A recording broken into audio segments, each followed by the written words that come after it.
Reporting verb প্রথমে থাকলে কমা হবে, পরে গেলে ফুল স্টপ হবে। আবার রিপোর্টেড স্পিচ প্রথমে থাকলে কমা হবে, পরে গেলে ফুল স্টপ হবে।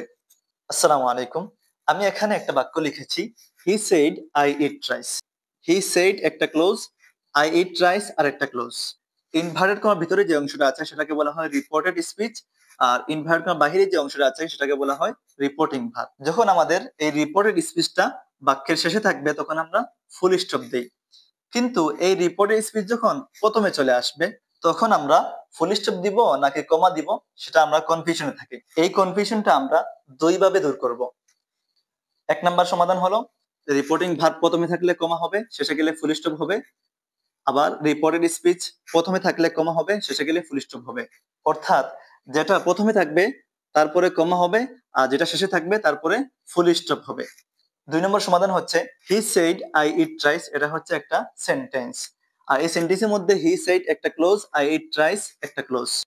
একটা সেন্টেন্সের মধ্যে যদি দুইটা ক্লোজ থাকে আর এই দুইটা ক্লোজের মধ্যে পার্থক্য বোঝাতে কমা ব্যবহার করব, আর যদি অ্যাসার্টিভ সেন্টেন্স হয়ে থাকে তাহলে বাক্যের শেষে ফুল স্টপ ব্যবহার করব।